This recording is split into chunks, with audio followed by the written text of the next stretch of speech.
bicara tentang utility maximization, maka ada hal yang menarik sebenarnya ya. Kan kita lagi bicara tentang bagaimana konsumen itu memaksimumkan utilitas kan. Nah, yang menarik tuh seperti ini.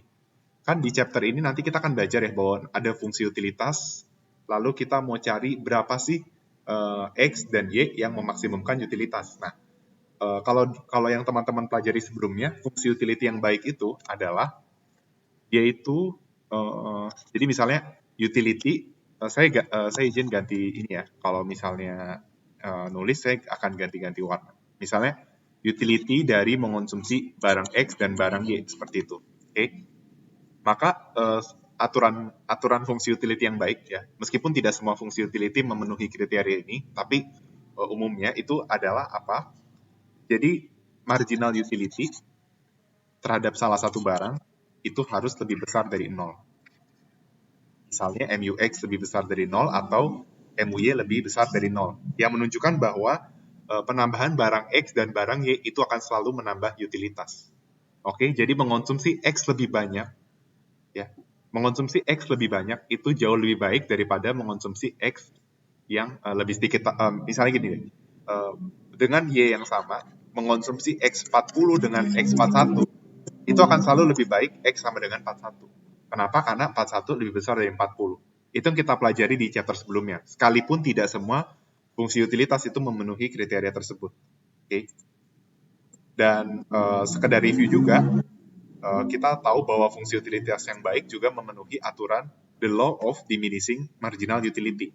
Nah, mesti saya tekankan bahwa the law of diminishing marginal utility itu tidak bicara tentang marginal utility yang kurang dari 0. Jadi pada dasarnya menambah barang itu akan selalu menambah utilitas. Tetapi pada titik tertentu, penambahan MU itu akan berkurang. Seperti itu. Atau kita bicara tentang, kalau ini FOC, kita bicara tentang SOC atau second order condition, atau turunan kedua dari fungsi utility terhadap barang X misalnya. Itu harus kurang dari 0. Dan ini juga memenuhi aturan matematik di mana sebuah fungsi yang titik optimumnya maksimum, dia turunan keduanya harus kurang dari 0. Oke. Kalau ini adalah turunan pertama. Nah, sekarang yang jadi masalah adalah di chapter ini kita ingin mencari utilitas maksimum lah. Kalau kita udah tahu bahwa pada umumnya mengonsumsi X lebih banyak akan mendapatkan utility yang lebih besar, kenapa kita nggak konsumsi X dan Y itu sebanyak-banyaknya? Jawabannya adalah karena adanya kendala. Apa kendalanya? Teman-teman mungkin misalnya pergi ke supermarket, teman-teman akan berusaha untuk membeli barang untuk memaksimumkan utilitas, ya, baik barang itu untuk kebutuhan atau keinginan teman-teman. Tapi yang jelas teman-teman pasti pengen beli barang sebanyak-banyaknya yang ada di supermarket. Tapi masalahnya adalah teman-teman hanya punya uang dalam jumlah tertentu atau yang kita sebut dengan budget constraint, batasan anggaran. Maka jika teman-teman ingin melakukan maksimisasi utilitas, jawabannya adalah sederhana. Teman-teman akan menghabiskan seluruh uang tersebut untuk belanja. Jadi kalau teman-teman punya uang 500.000, maka utilitas maksimum itu akan tercapai jika teman-teman menghabiskan seluruh uang teman-teman untuk belanja. Nah, yang menjadi persoalan adalah apakah uang 500.000 itu hanya bisa membeli satu kombinasi barang. Contohnya, apakah uang 500.000 itu hanya bisa untuk beli, taruhlah 20 kg telur ayam? Pastinya enggak kan? Pastinya 500.000 ini kita bisa combine ke macam-macam konsumsi. Misalnya kita beli telur ayam, kita beli susu sapi, kita beli daging sapi, dan lain sebagainya. Nah, dari kombinasi, intinya uang 500.000 itu bisa banyak kombinasi ya.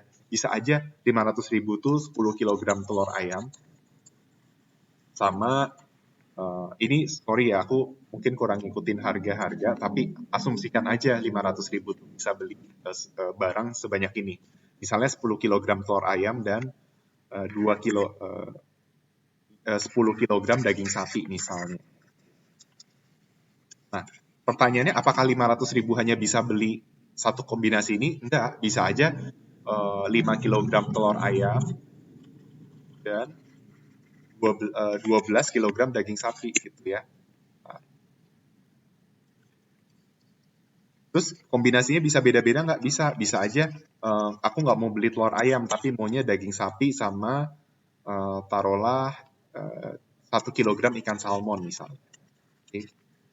Intinya yang jadi persoalan adalah kita dihadapkan oleh berbagai kombinasi dan dari kombinasi yang mungkin jumlahnya itu tak terhingga ya kan kombinasinya itu bisa bermacam-macam. Intinya hanya ada satu solusi yang menghasilkan utilitas maksimum. Jadi uang 500.000 itu bisa beli barang macam-macam kombinasinya. Contohnya ini nih, 10 kilogram telur ayam sama 10 kilogram daging sapi atau 12 kilogram daging sapi, 1 kilogram ikan salmon atau 5 kilogram telur ayam dan 12 kilogram daging sapi dan kombinasi lainnya. Nah, intinya akan ada satu opsi yang menghasilkan utilitas maksimum.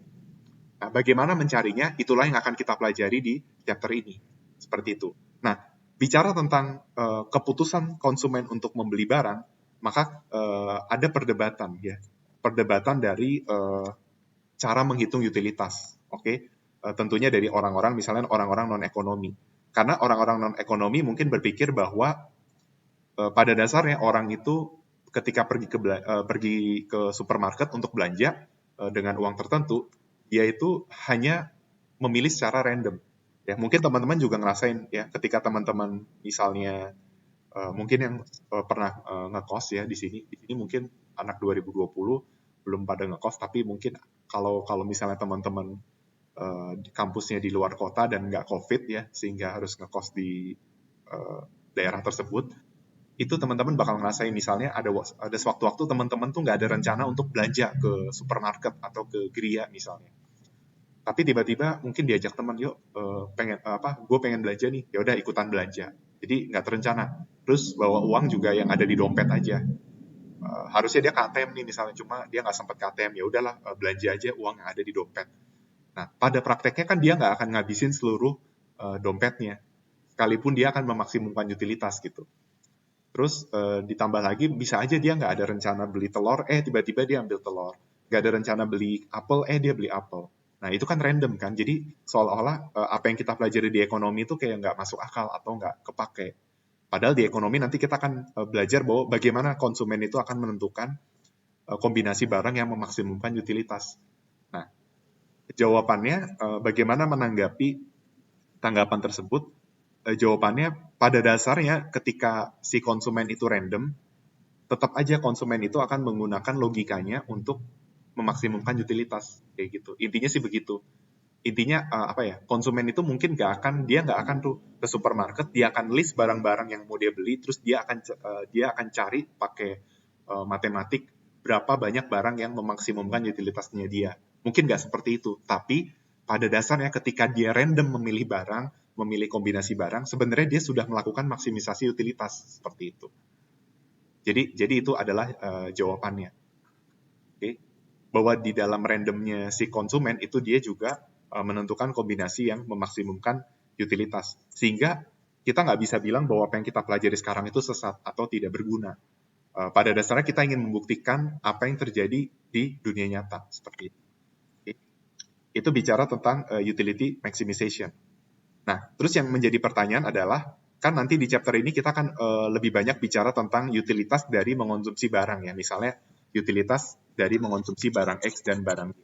Nah, sebenarnya utilitas itu tidak dibatasi dengan mengonsumsi dua jenis barang ya atau barang tertentu, tapi bisa juga berkaitan dengan sebuah keputusan. Bisa aja misalnya keputusan yang menguntungkan teman-teman. Misalnya contohnya teman-teman misalnya berkelompok ya, punya kelompok pertemanan misalnya, di dalam kelompok pertemanan itu ada 10 orang. Nah, bisa aja tuh misalnya ada teman-teman tuh rencana mau liburan ke suatu tempat. Ya, misalnya pilihannya ke Bali, ke Padang, atau misalnya ke Papua atau ke Raja Ampat. Nah, ini kan di dalam kelompok tersebut ada 10 orang. Itu kan masing-masing punya preferensi yang berbeda-beda kan. Misalnya ada yang lebih prefer ke pantai, jadi dia akan milih Bali misalnya. Terus mungkin ada yang lebih prefer ke kuliner, jadi dia milih ke Padang. Atau ada juga yang lebih prefer untuk ke tempat-tempat yang dia suka laut, tapi dia pengen yang private lah istilahnya. Nah itu lebih cocok ke Raja Ampat. Nah Intinya misalnya teman-teman lebih prefer ke Bali daripada ke Padang dan ke Raja Ampat. Maka seharusnya ketika nanti sekelompok memutuskan untuk liburan ke Bali, maka utility teman-teman akan meningkat. Kenapa? Karena keputusan teman-teman itu keinginan teman-teman itu dipenuhi, ya, termasuk dalam kehidupan nyata, ya. Jadi utility teman-teman naik-naik, bakal naik seperti itu. Nah, yang menjadi pertanyaan bahwa tidak semua hal sesimpel itu kan. Bisa aja mungkin teman-teman bisa maksain, aku pengen ke Bali, pokoknya aku nggak mau tahu kelompok aku harus mutusin liburan ke Bali. Tapi yang namanya manusia itu pasti punya yang namanya perasaan kan. Mungkin teman-teman akan ngerasa, oke, aku mungkin suka liburan ke Bali, tapi bagaimana dengan perasaan teman-teman aku yang lebih milih untuk liburan ke Padang sama Raja Ampat. Nah, istilahnya adalah kita mengenal istilah perilaku itu ada dua dalam hal ini, yaitu egois dan altruis. Oke. Nah, kalau egois itu berarti dia lebih mementingkan kepentingannya dia pribadi gitu. Jadi apa yang aku mau itu harus orang-orang harus ikutin apa yang aku mau, atau orang-orang harus memenuhi apa yang aku inginkan. Nah, kebalikan dari egois itu adalah altruis. Kalau altruis, dia memikirkan orang lain. Jadi bisa dibilang bahwa dia merasa nggak enak kalau orang lain utility-nya tuh turun.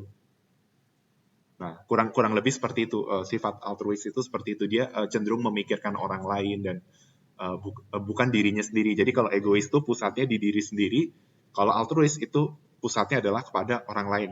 Nah, yang menjadi pertanyaan adalah apakah utility itu dengan adanya fenomena orang yang egois dan altruis, apakah yang kita pelajari itu bisa tidak sempurna atau tidak menggambarkan dua kondisi ini? Jawabannya enggak.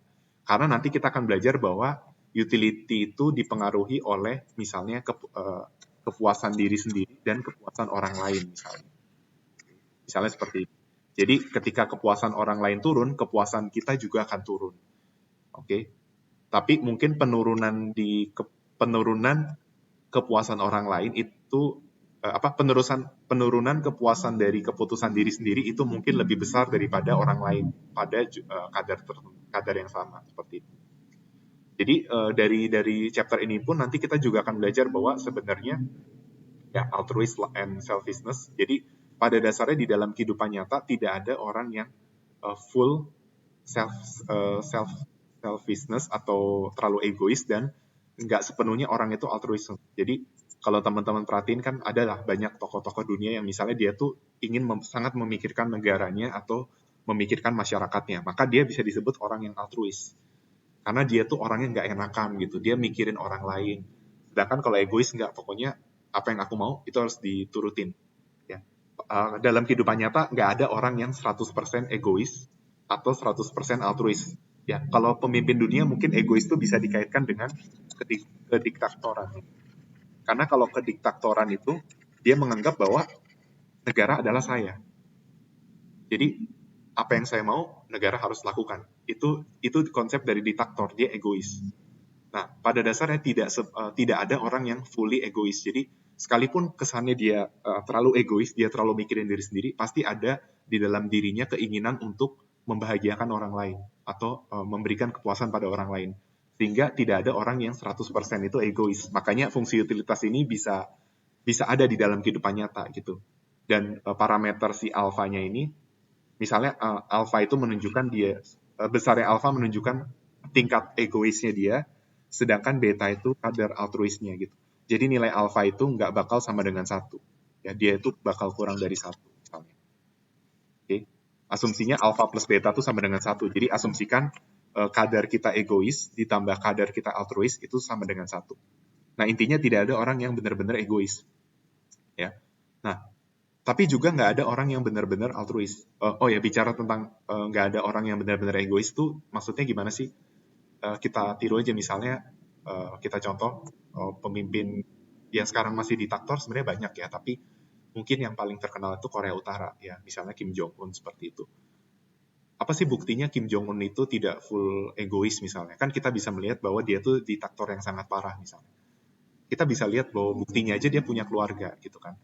Dan ketika dia punya keluarga, dia punya anak, pasti ada suatu saat di mana anaknya itu membuat si Kim Jong Un itu kesel, atau intinya si anaknya ini harus dipenuhi kebutuhannya. Dan si Kim Jong Un bakal memenuhi kebutuhan anak dan istrinya misalnya. Nah, itu bukti bahwa dia tidak 100% egois. Artinya dia masih memikirkan orang lain, sekalipun orang lainnya itu hanya keluarganya misalnya, bukan rakyatnya. Atau mungkin ada suatu saat dia merasa kasihan dengan rakyatnya, tapi itu cuma sifatnya sebentar aja. Habis itu ya dia nindas lagi rakyatnya. Ya, itu tapi inti dari bukti bahwa dia itu nggak 100% egois. Dia masih punya ada jiwa altruis, tapi sangat sedikit. Oke?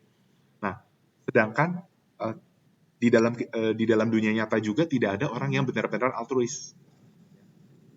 Kita contoh aja siapa ya, misalnya tokoh-tokoh kemanusiaan gitu ya. Tidak mungkin dia hidupnya seutuhnya itu hanya untuk orang lain, untuk membahagiakan orang lain. Sekalipun memang kalau secara ajaran agama kita diajarkan mungkin harus berkorban ya, memikirkan orang lain, itu nggak salah sih. Dan banyak juga orang yang mengimplementasikan itu dalam kehidupannya, tetapi kita bisa tahu bahwa natur manusia yang berdosa itu nggak mungkin dia itu full mikirin orang lain atau full mikirin keluarganya. Pasti ada suatu saat dia egonya harus dipenuhi. Ya, buktinya aja sebaik-baiknya orang, dia bisa merasa tersinggung ketika dia ditegur. Nah, itu bukti bahwa dia itu tidak fully altruis gitu. Dia masih punya perasaan, ya, dia bisa merasa disakiti gitu kan. Sehingga tidak mungkin ya orang itu fully altruis atau fully egois. Nggak mungkin. Kalau iya, ini sebutannya perfect altruis dan perfect selfishness. Oke, nah itu sekedar pengantar saja. Nah, sekarang kita masuk ke chapter inti dari chapternya juga ya, masuk ke dalam matematisnya. Jadi utility maximization itu secara ilustrasi itu di pengantar mikro teman-teman udah belajar ya, yaitu ketika si budget constraint itu bersinggungan dengan indifference curve seperti itu. Oke. Kalau teman-teman masih ingat, kondisi ketika utility maksimum atau ketika indifference curve sama budget constraint bersinggungan itu tercapai ketika ini MUX per MUY sama dengan PX per PY. Nah, sebelum kita masuk ke situ, saya ingin membahas tentang tentang budget constraint-nya terlebih dahulu. Nah, jadi budget constraint itu apa? Budget itu sama seperti expenditure, oke? Itu yang perlu saya tekankan. Saya ganti warna karena tadi udah keseringan pakai warna kuning ya. Jadi istilah budget itu sama aja kayak expenditure. Oke, bisa nggak kita samakan dengan income? Bisa juga. Bisa. Oke. Bisa kita ubah jadi cost nggak? Bisa juga. Tapi kurang lebih tepatnya cost dari belanja dia gitu. Bukan cost produksi ya, cost dari consumption itu juga bisa. Tapi kita seringnya pakai expenditure atau income. Sebenarnya kalau utility maximization nanti kita bilangnya dia itu menggunakan income. Tapi nanti kalau konteksnya meminimumkan expenditure itu bukan income berarti kan, seperti itu. Oke. Jadi kalau teman-teman bingung budget itu apa, budget itu sama ya. Mau kita sebut expenditure, mau kita sebut income, mau kita sebut cost, itu bakal sama aja. Nah, konsepnya adalah teman-teman itu misalnya teman-teman mau menggunakan seluruh uang teman-teman atau menggunakan uang yang ada untuk konsumsi. Berarti kan logikanya adalah misalnya barangnya itu adalah X dan Y. Nah, berarti berapa banyak barang yang teman-teman dapat, berapa banyak uang yang harus dibayar, uang yang harus dikeluarkan atau barang yang harus dibayar ketika membeli barang. Jawabannya kan berarti harga dikali kuantitas kan. Jadi kalau teman-teman beli 5 barang, berarti teman-teman harus membayar sebesar 5 dikali harga barang gitu. Makanya rumus dari budget constraint itu adalah PXX, jadi harga barang X dikali quantity X ditambah harga barang Y dikali Y. Nah, di buku itu dibilang PXX ditambah PY kurang sama dengan I. Nah, kenapa simbolnya itu kurang sama dengan? Kenapa nggak sama dengan atau kenapa nggak lebih besar sama dengan? Karena logikanya gini, misalnya income-nya dia itu 500. Artinya apa? Artinya dia bisa membeli barang X dan Y dengan menggunakan seluruh income-nya sebesar 500 atau menyisakan sedikit income-nya atau menggunakan kurang dari 500. Makanya simbolnya itu adalah kurang sama dengan. Dan dia hanya bisa mencapai utilitas maksimum kalau PXX plus PYY sama dengan I, bukan kurang sama dengan. Jadi seperti itu. Oke. Itu alasan kenapa bukan lebih besar sama dengan. Kalau lebih besar sama dengan, dia nggak akan bisa mencapai utility tersebut karena income dia cuma 500. Nggak mungkin dong dia beli barang lebih dari 500. Jadi itu seperti itu ya. Oke. Nah, dari sini juga kita bisa menyimpulkan bahwa pada dasarnya uang itu bisa menjadi alat pemenuhan utilitas, tetapi harus seutuhnya dikonsumsi. Kalau tidak seutuhnya berarti tidak bisa digunakan untuk memaksimumkan utilitas. Oke. Nah, itu bicara tentang budget constraint. Nah, nanti secara kurva kita nanti akan melihat bahwa ini kan budget constraint ya. Nah, terus nanti utilitas itu tercapai ketika utilitas maksimum tercapai ketika si teman-teman bisa lihat nih indifference curve dan budget constraint itu bersinggungan atau slope dari IC sama dengan slope dari budget line. Nah, pada dua pertemuan sebelumnya itu sudah disinggung cara mencari slope dari indifference curve kan. Intinya slope dari indifference curve itu adalah MUX per MUY. Nah, kalau slope dari budget line itu PX per PY. Nah, pertanyaannya PX per PY itu dapat dari mana sih kira-kira? Nah, berarti kita bikin aja nih. M sama dengan PXX plus PYY. Nah, ingat, yang digambar di sini itu adalah kombinasi Y dan X. Yang budget line ini, itu kombinasi Y dan X yang bisa dikonsumsi ya. Saya sedikit review P mikro ya. Jadi ini namanya garis anggaran kan. Artinya apa? Dia hanya bisa konsumsi di titik-titik ini kalau dia menggunakan seluruh budgetnya. Tapi kalau dia nggak menggunakan seluruh budgetnya, berarti dia konsumsi di bawah ini, di daerah yang diarsir. Nah, kalau di luar daerah yang diarsir, ini, itu dia nggak bisa konsumsi. Kenapa? Karena dia melewati anggaran yang ada. Oke. Nah, intinya ini tuh dapat dari mana sih titik-titik ini? Nah, titik-titik itu dapatnya dari Y sama dengan sekian atau X sama dengan sekian. Jadi dari persamaan ini teman-teman olah. Jadi misalnya si M sama dengan PXX plus PYY ini diubah jadi PYY sama dengan M dikurang PXX. Berarti Y sama dengan M min PXX per PY. Nah, jadi teman-teman bisa tahu nih, oh kalau income-ku segini, harga barang Y segini, harga barang X segini, X yang saya konsumsi segini, berarti saya bisa cari berapa banyak Y yang harus dikonsumsi.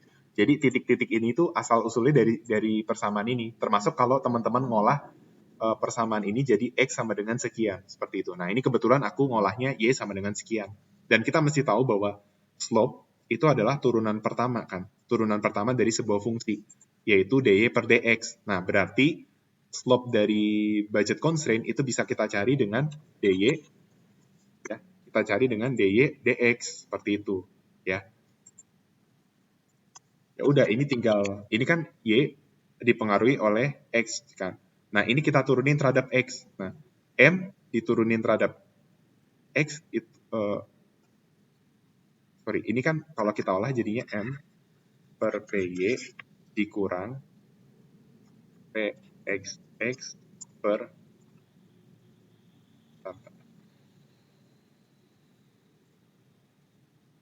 nggak usah gini. Ya, intinya ini diturunin terhadap x ya. Nah, kira-kira hasilnya gimana? Berarti kan M per PY, ya boleh gini ya. Jadi M per PY dikurang PXX per PY. Nah, M per PY diturunin hasilnya 0. Ya dong, karena diturunin terhadap X nggak ada variabel X-nya kan. Nah, ini diturunin terhadap X hasilnya apa? PX per PY. Atau min PX per PY. Nah, tapi ingat, kalau indifference curve kemarin itu kan kita mengenal marginal rate of substitution, di mana definisi dari marginal rate of substitution adalah negative slope dari indifference curve. Nah, untuk budget constraint juga sama, karena dia udah tahu slope-nya negatif, jadi dibikin nih min dy dx. Nah, berarti min dy dx adalah min dari min px py, atau hasilnya adalah px per py. Maka terbukti bahwa ketika indifference curve sama budget line bersinggungan, itu tercapai ketika mux per my sama dengan px per py. Nah, ini adalah pembuktian rumus matematis dengan pendekatan kurva. Nah, nanti kita akan belajar pembuktian rumus ini dengan yang namanya optimisasi berkendala atau menggunakan Lagrange multiplier seperti itu. Oke. Nah, jadi itulah ya. Jadi kalau teman-teman lihat di grafik ini ada U1, U2 dan U3. Oke. Kalau ditanya mana yang utility-nya lebih tinggi? Udah jelas ya, jawabannya adalah U3. Kan indifference curve itu semakin ke atas kanan, berarti utility semakin tinggi. Itu yang kita udah pelajari di chapter sebelumnya. Nah, yang menjadi pertanyaan, bisa nggak kita mencapai titik U3? Nggak bisa. Kenapa? Karena dia tidak bersinggungan dengan budget constraint. Yang berarti, kalau kita konsumsi di level U3 atau di level D, dia itu nggak bisa dikonsumsi. Kenapa? Karena anggarannya nggak cukup. Jadi U3 kita coret. Nah, sekarang kita bandingin U1 sama U2. U1 sama U2 itu yang lebih tinggi utility-nya adalah di U2. Di mana ketika budget constraint dan indifference curve bersinggungan, itu berada di titik C. Sehingga X dan Y yang dikonsumsi itu memaksimumkan utilitas. Seperti itu. Oke. Nah, di U1 itu taruhlah titik B ya. Titik B sama titik C itu sama-sama menggunakan anggaran yang ada. Tapi yang membedakan adalah kalau di titik B utility-nya itu sebesar U1. Kalau di titik C utility-nya sebesar U2. Makanya kita bisa bilang bahwa C itu adalah kombinasi titik yang memaksimumkan utilitas, atau pada saat titik C X dan Y yang dikonsumsi itu memaksimumkan utilitas. Karena dengan anggaran yang sama, utility-nya itu bisa lebih tinggi. Seperti itu. Sedangkan di titik A, itu jelas. Dia anggarannya lebih kecil, dan dia tidak menggunakan, yang pertama anggarannya lebih kecil, terus dia juga utility-nya lebih rendah. Makanya titik A itu yang paling nggak optimum. Oke. Jadi seperti itu. Nah, ini kita sebutnya X star dan Y star, atau X dan Y yang optimum ya. Jadi kalau misalnya teman-teman ingin memaksimumkan suatu fungsi, taruhlah memaksimumkan Z, X, Y gitu ya. Berarti kan teman-teman mencari berapa sih Z maksimum, gitu kan. Berarti kan tergantung nilai X dan Y yang kita masukin. Nah, berarti ketika X dan, misalnya taruhlah X dan Y yang memaksimumkan Z adalah X star dan Y star. Nah, berarti ini yang kita sebut dengan optimum. Oke. Jadi seperti itu. Nah, terus yang teman-teman perlu ketahui juga bahwa ketika utility maksimum, di saat bersamaan expenditure itu minimum. Kenapa? Nah, teman-teman bisa lihat nih. Misalnya aku gambar, ini udah pernah aku jelasin di pengantar mikro ya. Jadi misalnya aku coba gambar budget constraint yang baru. Taruhlah budget constraint-nya seperti ini.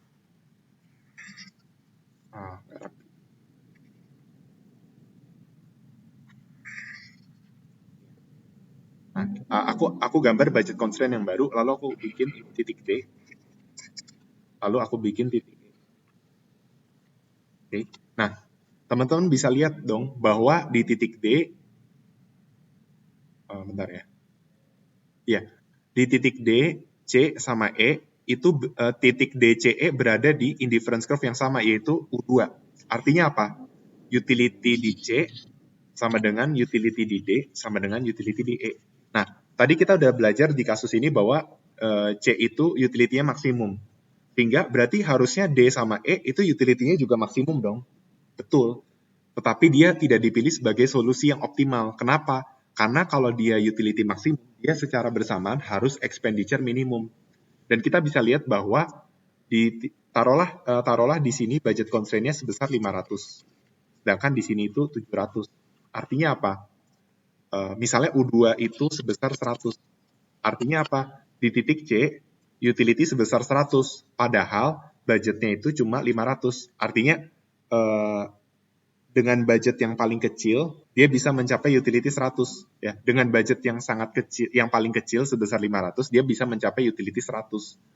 Sedangkan di titik D dan E, utility-nya 100, tapi budgetnya itu harus sama dengan 700. Makanya kita bisa sebut titik C itu di saat dia itu utility maksimum sekaligus expenditure minimum, seperti itu. Atau kasarnya itu gini, nanti teman-teman akan dapat latihan soalnya sih. Intinya misalnya seperti ini. Misalnya teman-teman berhadapan anggaran teman-teman itu untuk konsumsi barang X dan Y itu adalah 1000 misalnya. Oke. Nah, terus teman-teman cari nih kombinasi X dan Y yang bisa memaksimumkan utilitas. Taruhlah hasilnya itu X-nya 50, Y-nya 100. Dan ketika teman-teman konsumsi 50X dan 100Y, utility teman-teman itu sama dengan 200. Artinya apa? Artinya apa? Dengan anggaran yang jadi gini, dengan anggaran yang sama-sama 1000, utility-nya itu bisa tercapai 200. Artinya gini, teman-teman bisa sama-sama gunakan anggaran 1000, tapi bisa aja X dan Y-nya itu kalau nggak 50-100, itu utility-nya lebih rendah dari 200. Ternyata setelah dicoba kombinasinya, itu yang paling besar utility-nya itu ketika X 50 dan Y 100. Maka kita bisa bilang, oh, solusi optimal ini menghasilkan utilitas maksimum. Kenapa? Karena dengan sama-sama anggarannya 1000, utility dia itu bisa 200 atau bisa maksimum. Karena bisa aja nih, dengan anggaran 1000, saya pakai X-nya 40, Y-nya 105. Dan ternyata utility-nya itu di bawah 200, taruhlah 193. Nah, artinya sama-sama pakai uang 1000, terus milih X dan Y yang memaksimumkan utilitas, tapi hasilnya cuma 193. Padahal kalau X dan Y-nya di set di X star dan Y star sebesar 50 dan 100, utility-nya itu bisa sebesar 200. Makanya kita bisa bilang, oh berarti ketika 200 ini jadi utility maksimum, ya, maksudnya ketika kombinasi X dan Y-nya itu 50-100 dan kombinasi lain utility-nya lebih kecil, maka si U200 ini sebagai utility maksimum, di mana X dan Y itu adalah X yang memaksimumkan utilitas dan Y yang memaksimumkan utilitas, seperti itu. Nah, tapi di saat yang bersamaan, tadi kan aku udah bilang bahwa dengan utility 200 kita bisa aja tuh konsumsi di luar kombinasi ini, dan bisa aja anggarannya itu nggak 1000, bisa aja anggarannya itu 1100 atau 1200. Sedangkan intinya bisa aja budget yang kita pakai itu di atas 1000 dan utility-nya tetap 200. Nah, Mas, berarti hal ini menunjukkan bahwa 1000 itu sebagai expenditure minimum. Makanya solusi X star dan Y star di sini adalah solusi duality optimum untuk consumer behavior. Ya, jadi kombinasi barangnya itu memaksimumkan utilitas. Nah, jadi kalau kita bicara memaksimumkan utilitas, berarti dengan budget yang sama, dia bisa menghasilkan utility yang paling tinggi. Itu kalau utility maksimum. Kalau expenditure minimum, dengan utility yang sama, dia bisa menggunakan uang belanja yang paling kecil. Seperti itu. Oke. Itulah sebabnya nanti teman-teman akan belajar mencari utility maksimum dan expenditure minimum, dan nanti hasilnya itu bakal sama untuk X star dan Y star secara angka. Oke. Jadi seperti itu. Oke.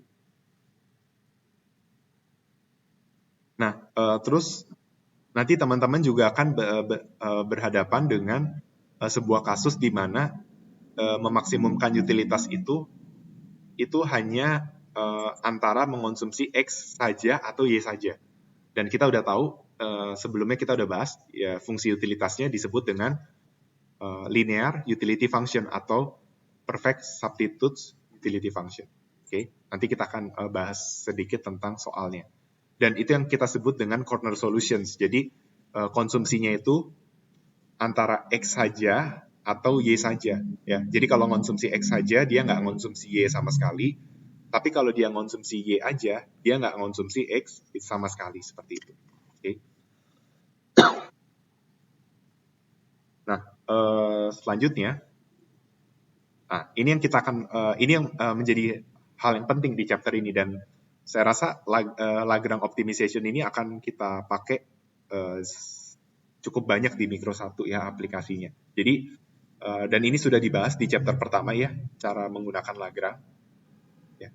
Dan saya akan coba terangkan lagi. Tapi saya sedikit menyinggung tentang budget constraint ya. Nah, budget constraint yang M sama dengan PXX plus PYY ini rumusnya nggak mutlak ya. Kenapa? Karena bisa aja barangnya itu nggak cuma X dan Y. Misalnya barangnya itu sampai barang Z. Ya, kalau misalnya barangnya sampai Z, berarti rumusnya jadi seperti ini. Berarti M sama dengan PXX ditambah PYY ditambah PZ. Nah, makanya rumus dari budget constraint itu sebenarnya adalah M sama dengan sigma T I I.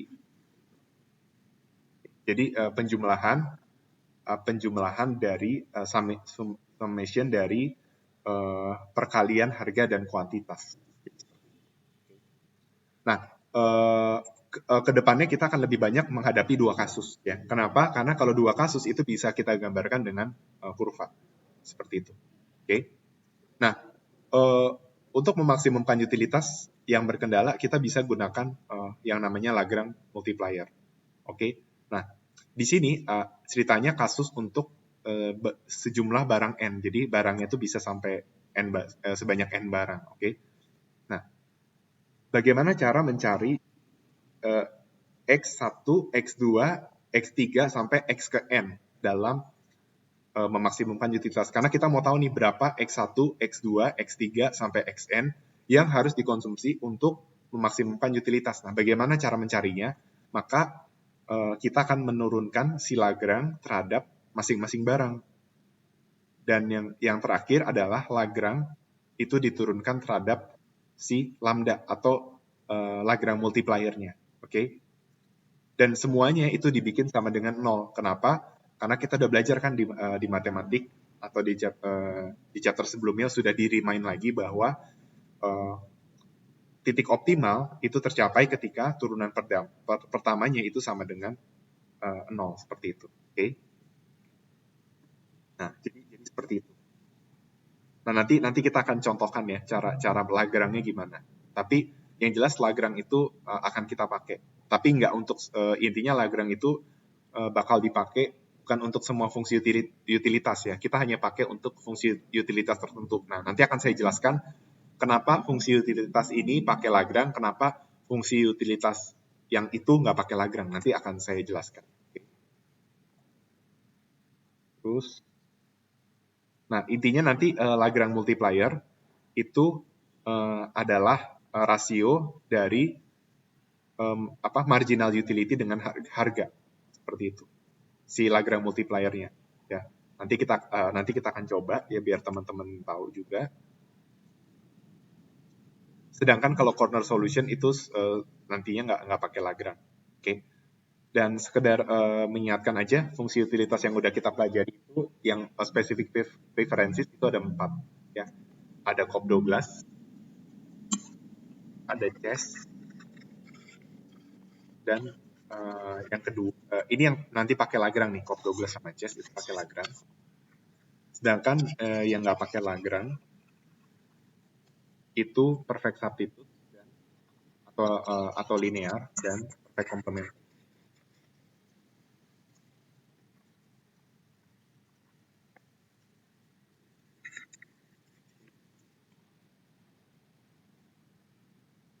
Nah, sebenarnya di buku ada beberapa contoh soal latihan ya. Nah, sekarang kita langsung mungkin biar lebih lancar, kayaknya kita langsung masuk ke contoh soal ya. Nah, kita masuk ke contoh soal COP12 ya. Kita langsung masuk ke contoh soal COP12. Oke. Silakan teman-teman bisa perhatikan. Pastikan teman-teman pada saat menonton tayangan ini baik secara perdana ataupun nanti juga akan ditayangkan. Maksudnya setelah tayang perdana ini kan videonya bakal tetap ada. Pastikan teman-teman memerhatikan setiap apa yang saya katakan, setiap langkah pengerjaannya silakan teman-teman perhatikan. Jadi jangan hanya fokus mencatat atau jangan hanya menonton saja, tapi pastikan ada yang teman-teman catat seperti itu biar teman-teman bisa lebih paham. Nah, Utility Cobb-Douglas itu seperti ini ya bentuknya ya. U, jadi utility dari mengonsumsi X dan Y itu adalah X pangkat alfa dikali Y pangkat beta. Nah, intinya adalah teman-teman diminta untuk mencari utilitas maksimum. Jika teman-teman dihadapkan kendala seperti ini. Nah, ini saya rasa sebenarnya udah sempat dibahas nih. Mungkin bedanya kalau di chapter sebelumnya nggak ngomong utility karena belum bahas tentang utility. Nah, tapi sekarang udah konkret. Jadi saya sepertinya akan mengerjakan dengan lebih cepat. Semoga teman-teman bisa mengerti ya. Karena sebenarnya pengerjaannya itu sudah pernah coba dikerjakan dia, baik itu di matkul matematik ekonomi maupun di chapter sebelumnya. Maksudnya teman-teman udah pernah nih dapat sebuah fungsi yang mau kita maksimumkan itu seperti ini, dihadapkan dengan kendala seperti ini, oke? Nah, berarti pertama teman-teman bikin dulu nih Lagrange-nya. Ya, jadi Lagrange, ingat kalau Lagrange itu berarti objective function ditambah lambda dikali constraint, oke? Nah, yang menjadi pertanyaan apa objective function-nya? Nah, kita mesti tahu nih, kalau kita mau memaksimumkan utilitas, artinya apa? Artinya objective function-nya itu adalah utility. Ya, jadi yang mau kita maksimumkan atau kita minimumkan itu sebagai objective function. Nah, berarti kita tulis nih fungsi utilitasnya. X pangkat alpha dikali Y pangkat beta ditambah lambda dikali M dikurang PXX dikurang PYY. Nah, saya mau ingetin lagi ya, untuk kendala itu dibikin sebuah persamaan sama dengan 0. Jadi, M sama dengan PXX ditambah PYY, itu kamu bikin jadi gimana persamaan itu tuh jadi sama dengan 0. Ya berarti sisi kiri dikurang sisi kanan. Ya, jadi M dikurang ini. Hasilnya itu seperti ini. Oke. Nah, setelah teman-teman mendapatkan persamaan Lagrange, bikin first order condition atau FOC. Oke. Nah, ingat, yang mau kita cari apa? X dan Y yang memaksimumkan utilitas. Berarti kita turunkan si Lagrange ini terhadap X, lalu kita turunin terhadap Y. Nah, yang menjadi masalah itu sekarang ada kendala di sini. Nah, berarti kita harus turunkan si Lagrange multiplier-nya. Gitu. Nah, saya juga ingin mengingatkan bahwa ini tuh turunan parsial. Sehingga teman-teman harus pakai D seperti angka 6 terbalik. Atau kita nyebutnya bukan D, tapi Do. Ya, seperti itu. Nah, sekarang kita turunkan nih. Saya agak cepat karena sudah pernah dikerjakan ya. Ini udah pernah dikerjakan, jadi saya harus lebih cepat ngerjainnya ya. Nanti teman-teman juga kalau bingung harus nyoba sendiri gitu ya. Nah, jangan lupa ya FOC-nya dibikin sama dengan 0. Oke. Nah, ini kita kasih nama persamaan 1 ya. Nah, terus yang ini diturunkan terhadap Y, hasilnya gimana?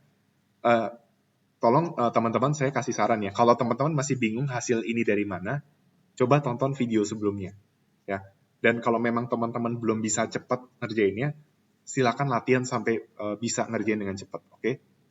Ini saya nggak jelasin lagi nih tahapnya kenapa jadi seperti ini karena sebenarnya udah pernah dijelaskan sebelumnya, oke? Untuk supaya mempersingkat waktu juga.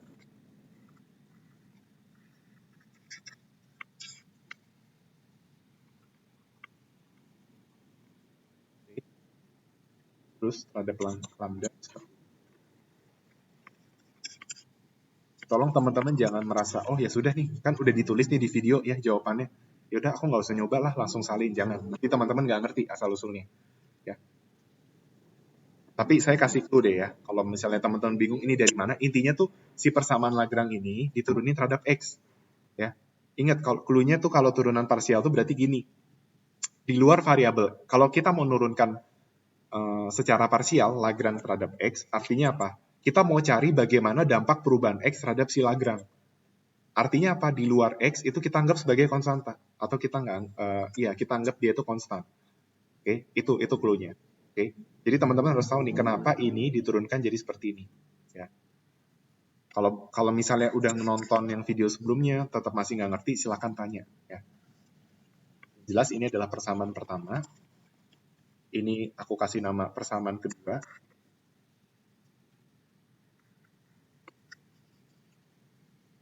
Nah, yang paling bawah itu aku kasih nama persamaan ketiga.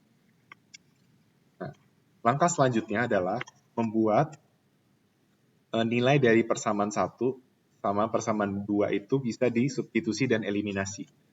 Caranya gimana? Nah, logikanya ini dikurang ini sama dengan 0. Berarti ini sama dengan ini, gitu kan? Begitu pula untuk equation 2, ini sama dengan ini. Oke, jadi seperti ini nih hasilnya. Kita salin aja equation pertama tadi.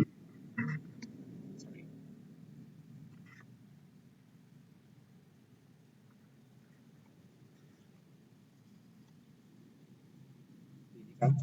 Terus yang equation 2 itu kita bikin jadi seperti ini.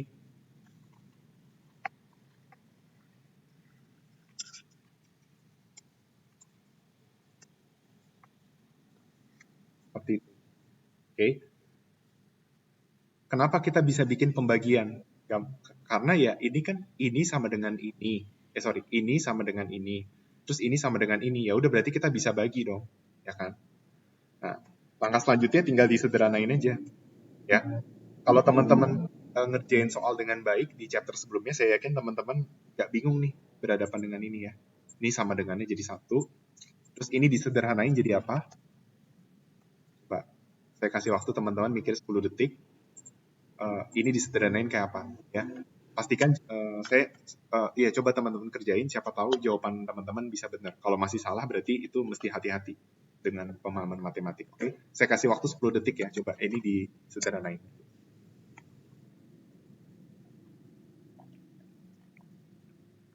Oke, udah 10 detik ya. Nah, coba pastikan jawaban teman-teman benar nih. Oke, kalau jawaban teman-teman masih salah penyederhanaannya, harus lebih sering latihan matematik. Oke, nah ini juga disederhanain jadi PX per PY. Seperti itu. Nah, terus apa yang kita lakukan? Yang kita lakukan adalah, jadi ini. Nah, kita bikin intinya gini. Sebenarnya teman-teman sadar nggak kalau Lagrange itu maksudnya apa sih? Nah, maksudnya itu seperti ini. Jadi kan ini kan fungsi utility ya. Nah, fungsi utility diturunin X itu adalah MUX. Kan? Ini diturunin terhadap Y itu MUY. Okay. Nah, jadi kan sebenarnya sederhananya gini. MUX dikurang lambda PX atau Lagrange multiplier PX sama dengan 0. MUY dikurang lambda P sama dengan 0. Nah, ini kan kita bikin jadi kayak gini. MUX sama dengan lambda X MUY lambda P. Nah, ini kita bikin pembagian, terus lambdanya kita coret, gitu kan? Lambdanya dicoret. Nah, berarti hasilnya jadi MUX per MUY sama dengan PX per P. Nah, ini adalah teori yang udah kita pelajari tadi sebelumnya. Jadi terbukti bahwa utility maksimum itu tercapai ketika slope dari indifference curve sama slope dari budget line itu bersinggungan. Jadi apa yang kalian pelajari di P Micro yang cuma lebih banyak berdasarkan intuisi, oh ini ada kurva, oh terbukti nih titik ini menghasilkan utilitas maksimum. Nah, ini terbukti, tervalidasi dengan matematik Lagrange optimization. Seperti itu.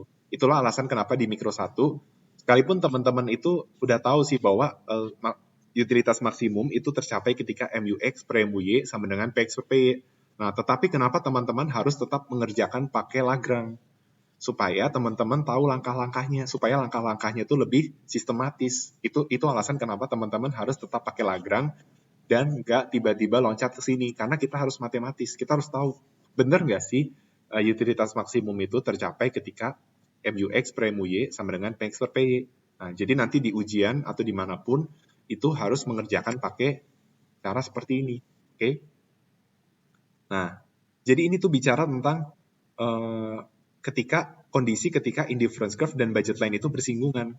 Nah, ketika disederhanakan itu jadi seperti ini. Nah, yang jadi masalah adalah kita belum menemukan Y dan X yang memaksimumkan utilitas. Kenapa? Karena kita cuma tahu rasio Y per X yang harus dikonsumsi gitu. Ya. Kan dari alpha Y per beta X sama dengan PX per PY. Mungkin jangan pakai warna merah karena kayaknya kurang kelihatan di kalian. Jadi saya pakai warna oranye misalnya ya. Dengan alpha Y per beta X sama dengan PX per Y. Ini kan bisa kita bikin jadi, ini alpha per betanya mau dihilangin berarti dikali beta per alpha. Jadi hilang. Nah ini mau bicara bahwa rasio Y per X itu bakal sama seperti PX per PY dikali beta per alpha. Nah, yang mau dicari tahu itu adalah berapa Y dan X yang memaksimumkan utilitas. Jadi ini tuh belum menyelesaikan masalah seperti itu. Nah, masalahnya baru selesai kalau kita tahu Y dan X-nya yang memaksimumkan utilitas. Nah, bagaimana cara mencari X dan Y yang memaksimumkan utilitas? Caranya adalah kita masukkan ke sebuah persamaan ketiga. Atau ketika dia itu ketika si kendalanya itu digunakan seutuhnya. Jadi teman-teman mesti ngerti nih, maksud dari Lagrange diturunkan terhadap lambda atau Lagrange multiplier sama dengan 0 itu artinya apa? Seluruh anggaran atau seluruh kendala yang dia miliki itu dioptimalkan dengan baik. Jadi kalau kita punya uang 500 ya 500-nya itu digunakan untuk memaksimumkan utilitas. Bukan cuma 498 atau 492 atau bahkan lebih dari 500 seperti itu. Maka langkah selanjutnya adalah ketika teman-teman udah bikin perbandingan dari persamaan 1 sama 2, teman-teman masukin ke persamaan ketiga gitu. Nah, misalkan persamaan ketiganya itu adalah M dikurang PXX dikurang PYY sama dengan 0 kan. Nah, berarti teman-teman bisa masukin salah satu X atau Y aja. Misalnya aku mau masukin nilai Y. Nah, di mana nilai Y itu adalah PX per PY kali beta per alpha dikali X. Kenapa kali X? Karena ini mau kita hilangin. Jadi seperti ini.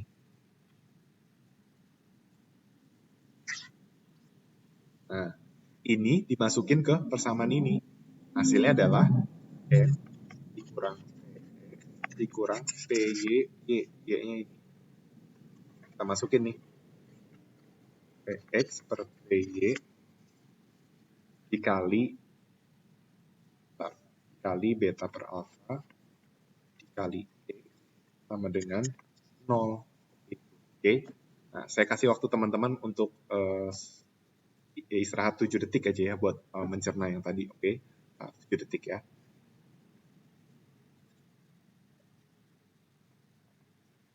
Oke, udah siap ya. Nah, sekarang kita udah masukin nih rasio Y per X ke persamaan ini. Nah, berarti langkah selanjutnya gimana? Kita cari nih. Kita sederhanain persamaannya. Nah, ini kan PY dikali PX per PY kali beta per alpha kali X kan. Nah, berarti kita bisa coret nih, ada yang sama. Apa yang sama? Yang sama adalah PY sama PY. Nah, maka ini bisa dicoret. Berarti nanti hasilnya jadi M dikurang PXX dikurang PXX kali beta per alpha sama dengan 0. Nah, ini bisa disederhanain nggak? Bisa. Jadi gimana? Jadi M dikurang PXX dikali 1 tambah beta per alpha sama dengan 0. Berarti ini bisa kita sederhanain jadi PXX dikali. Nah, 1 plus beta per alpha ini kita bisa sederhanain jadi alpha plus beta per alpha ya. Kenapa? Karena 1 itu adalah alpha per alpha. Berarti PXX dikali alpha plus beta per alpha sama dengan M. Nah, yang mau kita cari itu X yang memaksimumkan utilitas. Berarti gimana? Ya udah kita cari X-nya nih. Nah, cara mencari X-nya gimana? Ya kita hilangin unsur PX sama alpha plus beta per alpha. Pindah ke ruas kanan. Hasilnya jadi seperti ini. X sama dengan M per PX dikali alpha plus beta per alpha. Seperti itu. Nah, ini kan artinya alpha plus beta dikali 1 per alpha kan. Nah, 1 dibagi 1 per alpha, berarti kan alfanya naik ke atas kan, jadi alpha M.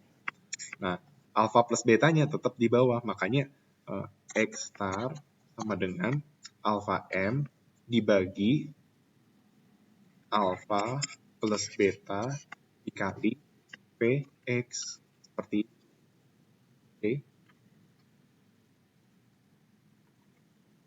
Nah, ini adalah kita sebut dengan Marshallian demand. Jadi, Marshallian demand itu adalah konsumsi yang memaksimumkan utilitas. Oke. Nah, nanti teman-teman bisa nggak nyari Y-star-nya? Bisa. Nah, coba teman-teman cari dengan cara seperti ini. Bedanya adalah teman-teman tetap masukin ke persamaan ini, tapi yang membedakan adalah teman-teman masukin nilai, kan tadi kita tadi nyari X dengan cara memasukin nilai Y kan. Nah, sekarang berarti teman-teman masukin nilai X untuk mencari nilai Y. Kalau tadi kita masukin Y, dapat X. Nah, sekarang masukin X buat dapat Y. Nah, berarti dari rumus ini nih dikembangin aja. Berarti kan Y sama dengan PX per PY dikali beta per alpha kali X kan. Berarti X sama dengan PY per PX dikali alpha per beta dikali Y. Silakan teman-teman masukin ini ke persamaan yang ini. Ya, dicoba. Nanti ya setelah videonya tayang, nanti teman-teman bakal dapat ini hasilnya, dicatat aja yang mesti dicari. Pokoknya nanti teman-teman bakal dapat hasilnya seperti ini. Ya. Kalau misalnya dapatnya nggak kayak gini, tanya salahnya di mana gitu. Oke, itu cara belajar yang baik seperti itu. Ya, kalau disuruh coba, dan pastikan jawabannya sama. Oke, jadi ini adalah Marshallian demand. Artinya X dan Y yang memaksimumkan utilitas. Seperti itu. Oke. Seperti itu ya. Nah, kalau kita perhatiin, ini sebenarnya X dan Y star ini kan Marshallian demand. Nah, itu sebenarnya demand function. Sama aja kayak yang kalian pelajari waktu PI Mikro. Bedanya kalau PI Mikro kan misalnya kalian belajar kayak gini kan. Kuantitas permintaan X itu dipengaruhi oleh barang X gitu. Yaitu A min BPX gitu. Atau misalnya fungsi permintaannya lebih kompleks. Kuantitas permintaan barang X itu dipengaruhi oleh harga barang X dan harga barang Y. Jadi misalnya A min BPX plus CPY misalnya. Terus nanti kalau mau lebih kompleks tambahin income gitu. Itu sebenarnya sama kayak waktu P Mikro. Bedanya kalau ini teman-teman nyari secara langsung seperti itu, oke? Nyari solusi yang memaksimumkan utilitas. Jadi ini tuh demand function, tapi kita nyebutnya Marshallian demand karena X dan Y di sini itu memaksimumkan utilitas. Nah, terus kita bisa perhatikan di sini. Nah, coba teman-teman perhatikan. Nah, teman-teman perhatikan dulu. Nah, ini X-nya dipengaruhi oleh apa nih? Kan alfa dan beta itu merupakan parameter. Dia bukan variabel. Oke. Nah, yang variabel itu adalah M, PX, dan di sini adalah M dan PY.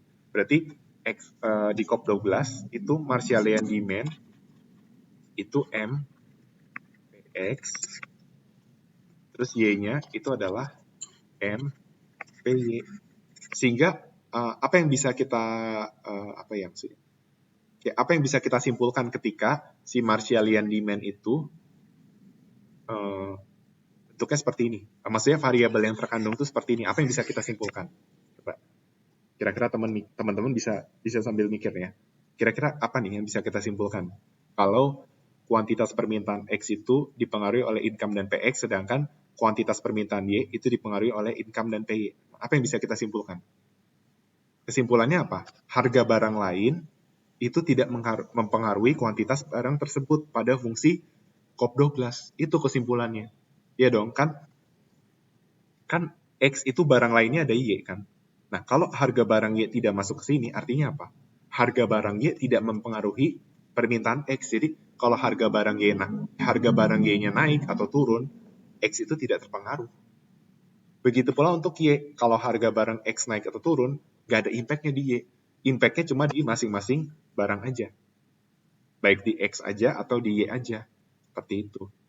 Jadi kesimpulannya di COP12, variabel harga barang lain itu tidak ada di Marshallian demand. Seperti itu. Oke. Itu yang bisa kita simpulkan dari sebuah fungsi COP12. Oke, seperti itu. Oke, masih bisa ngikutin ya. Semoga teman-teman masih bisa ngikutin. Nah, pertanyaannya gini. Kan tadi kita dapat ya fungsi utility-nya itu COP12 X pangkat alpha dikali Y pangkat beta. Nah, yang jadi pertanyaan adalah berapa nilai alpha dan betanya? Nah, seringkali teman-teman dapat kasus bahwa alpha plus beta itu sama dengan 1.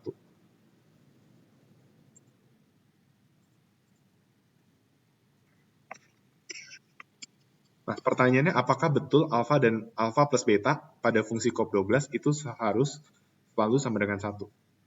Jawabannya tidak. Jawabannya alpha plus beta sama dengan 1 itu tidak harus terpenuhi untuk fungsi COP12. Oke? Jadi bisa terpenuhi, bisa nggak terpenuhi itu bebas. Kalau alpha plus beta sama dengan 1, dia bicara tentang sebuah fungsi yang konstan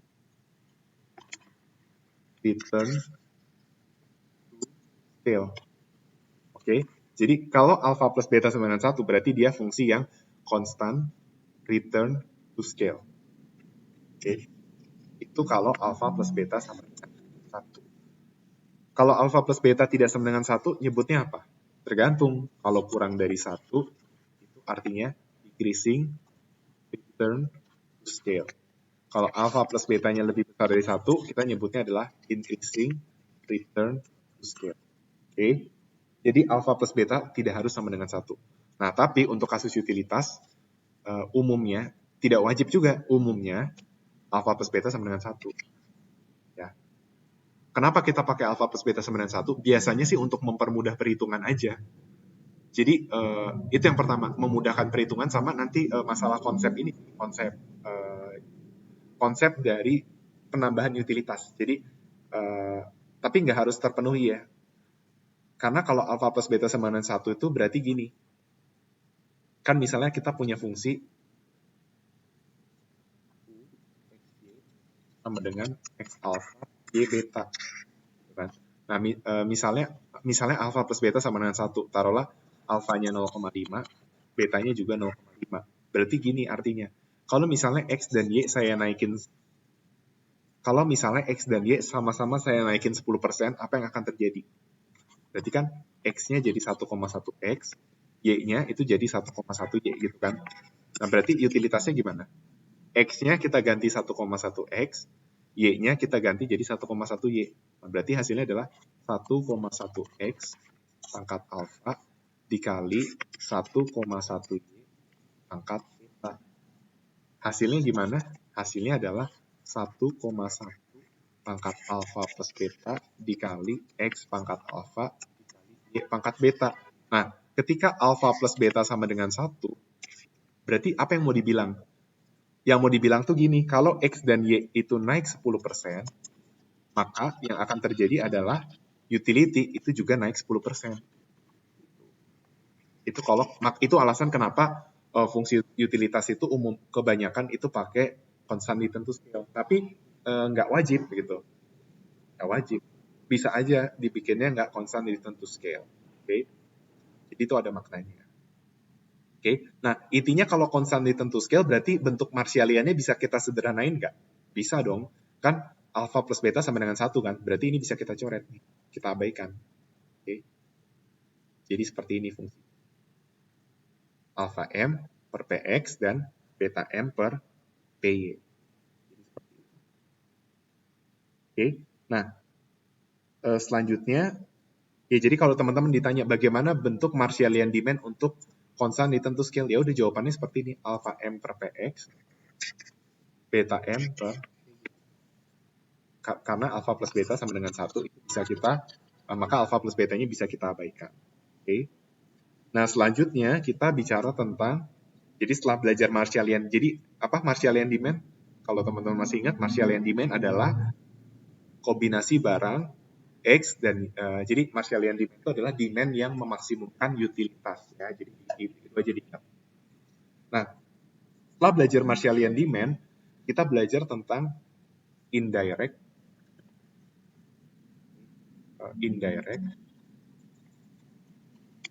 utility function. Nah, indirect utility function itu pada dasarnya gini. Namanya indirect. Indirect itu berarti tidak langsung. Ya, kalau sebelumnya kita belajar nih fungsi utility itu dipengaruhi oleh X dan Y. Nah, kalau indirect berarti apa? Gini, kan masuk akal nggak kalau utilitas itu dipengaruhi dari konsumsi barang X dan Y? Masuk akal dong. Artinya banyaknya X dan Y yang saya konsumsi itu akan mempengaruhi utilitas saya, gitu kan? Tapi itu bisa dibilang secara direct atau secara langsung. Karena kalau X naik, kalau konsumsi X-nya naik atau konsumsi Y naik, ya harusnya utility juga bakal naik gitu, secara langsung, secara direct. Tapi kalau indirect, berarti secara tidak langsung. Nah, berarti ada faktor-faktor atau ada variabel yang dia itu mempengaruhi utilitas, tapi secara tidak langsung atau tidak terlihat secara jelas gitu. Kira-kira apa? Jawabannya adalah faktor-faktor yang mempengaruhi konsumsi barang X dan barang Y. Seperti itu. Nah, pertanyaannya apa sih yang mempengaruhi konsumsi barang X dan barang Y? Nah, tadi kita udah cari nih di Marshallian. Kalau X itu dipengaruhi oleh, jadi indirect utility function itu gini. Kita cari nih apa yang mempengaruhi X. Jadi faktor-faktor yang mempengaruhi X itu adalah disebut dengan indirect. Indirect ya, secara tidak langsung. Yaitu apa? Yaitu M dan PX. Sedangkan Y itu dipengaruhi oleh M dan PY. Nah, berarti kalau indirect itu kita pakai simbol V. Nah, kan X dan Y itu secara direct kan. Berarti indirect itu faktor-faktor yang mempengaruhi X dan Y. Jawabannya apa? M, P, X, Y. Seperti itu. Oke, seperti itu hasil. Nah, saya mau tekankan ya bahwa tidak semua fungsi utilitas itu seperti ini. Artinya, tidak semua fungsi utilitas itu, kan kalau utilitas Cobb-Douglas itu kan yang mempengaruhi X misalnya M dan PX. Kalau Y itu M dan PY yang mempengaruhi kan. Nah, yang saya mau kasih tahu adalah tidak semua fungsi permintaan itu hanya dipengaruhi oleh harga barang itu sendiri. Jadi bisa aja dipengaruhi oleh harga barang lain ya. Jadi Marshallian demand-nya bisa M, PX, PY gitu. Atau M, PY, PX untuk barang Y. Tapi kalau untuk kasus Cobb-Douglas, itu hanya harga barang itu sendiri yang mempengaruhi. Oke? Nah,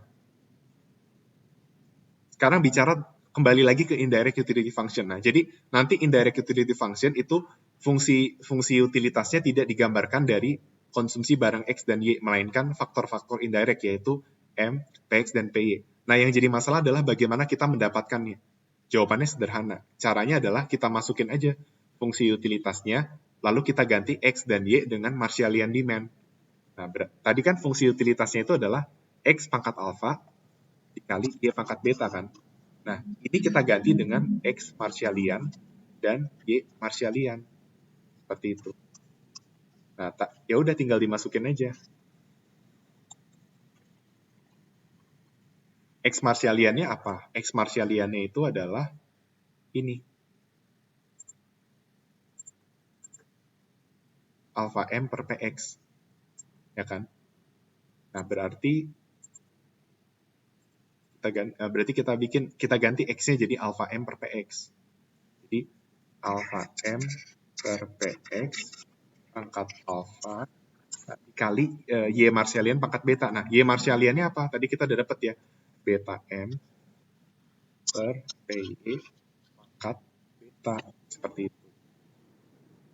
Nah, berarti kita sederhanakan aja. Jadi M-nya ini kan jadi M pangkat alpha plus beta ya. Kan M pangkat alpha dikali M pangkat beta kan. Berarti M pangkat alpha plus beta. Nah, tinggal kita ini kita pisah jadinya alpha per PX pangkat alpha, beta per PY pangkat beta. Nah, karena kita tahu alpha plus beta sama dengan 1, maka kita bisa ganti. Kita tulis jadi seperti ini. Jadi M dikali alpha per PX pangkat alpha dikali beta per PY pangkat beta. Ini yang kita sebut dengan indirect utility function untuk fungsi Cobb-Douglas yang constant return to scale. Seperti itu. Oke. Jadi ini adalah indirect utility function dari fungsi Cobb-Douglas constant return to scale. Oke. Nah, Coba mungkin ini udah agak panjang, saya kasih waktu istirahat dulu ya, 10 detik ya, mungkin untuk mencerna dulu. Oke, 10 detik.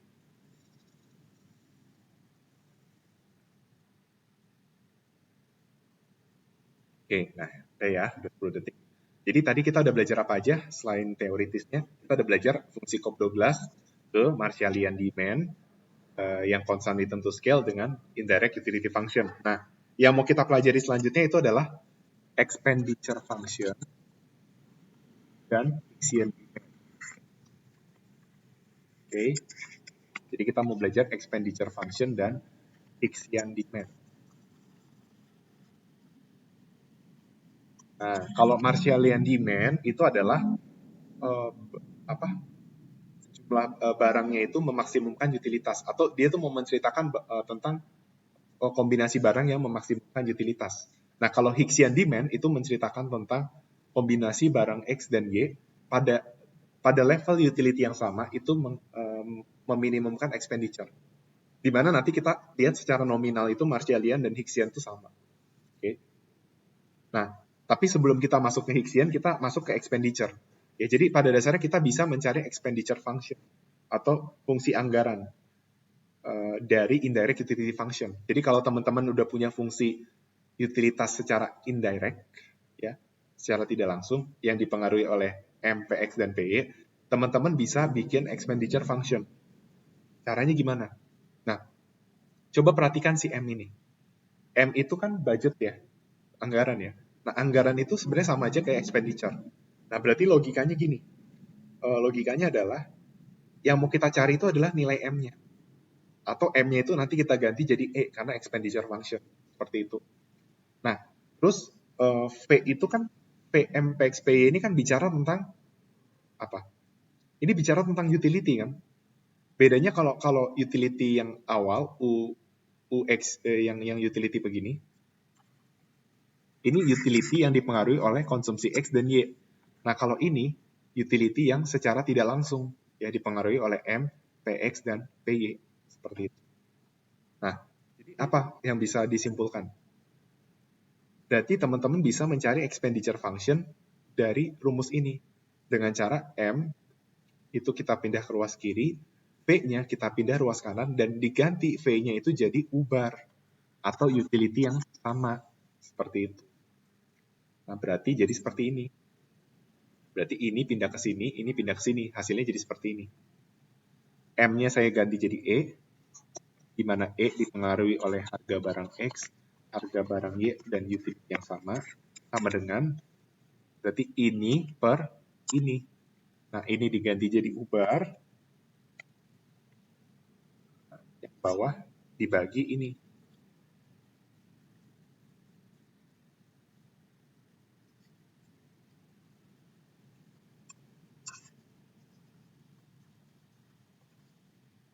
Nah, jadi seperti ini. Nah, ini yang kita sebut dengan expenditure function. Fungsi expenditure. Nah, yang jadi pertanyaan gini, kan kita udah punya nih fungsi ini. Ya, kita udah punya kan fungsi ini. Nah, udah punya kan fungsi, maksudnya gini, kan teman-teman udah punya nih fungsi budget constraint. Kan tadi saya sempat bilang nih, budget constraint kan sama expenditure sama. Memang sama sih. Nah, terus kenapa harus dibikin seperti ini? Atau gini, atau kan gini, kan kita udah dapat X Marshallian dan Y Marshallian kan? Yang ini nih, kita udah dapat nih. Kenapa nggak ini kita masukin ke sini? Mungkin ada nggak teman-teman yang mungkin berpikir kritis sampai sejauh itu? Kalau ada bagus ya, kalau ada yang kritis sejauh itu bagus. Kenapa nggak X Marshallian sama Y Marshallian-nya kita masukin ke sini? Kenapa kita harus ubah expenditure-nya itu dari indirect utility function? Nah, kalau ada teman-teman yang bisa berpikir bertanya sampai situ, saya apresiasi. Artinya teman-teman cukup kritis dan itu harus dikembangkan. Kalaupun ada teman-teman yang mungkin tidak bertanya tapi tahu jawabannya, itu juga bagus. Oke. Alasannya kenapa? Coba. Kita coba aja nih, kita coba ya. Kan M sama dengan PX kali X. Misalnya gantilah X Marshallian. Ditambah PY, Y. Yang jadi masalah apa? Kan X itu adalah fungsi dari M sama PX. Terus Y itu adalah fungsi dari M dan Y. Berarti kasarnya itu M dipengaruhi oleh X dan Y. Padahal expenditure function itu nanti ada kaitannya sama Hicksian demand, di mana kita itu pada dasarnya ingin mencari berapa sih X dan Y yang meminimumkan biaya dengan utility yang sama. Artinya harus ada unsur ini nih, harus ada unsur ubar. Unsur ini tuh harus ada.